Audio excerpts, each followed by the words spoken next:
പളുങ്കിൻ തുള്ളി വീണ പായൽ പുഴയിൽ ചാഞ്ഞുലഞ്ഞ ചന്ദ്രബിംബം താനേ പൊലിഞ്ഞോ.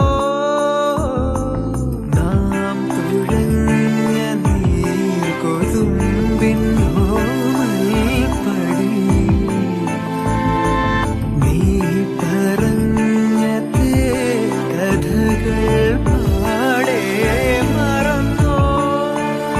വിളി കേൾക്കുമെങ്കിൽ പൊന്നേ ഇനി ഏതു ദ്വീപിൻ കോണിൽ ഒരു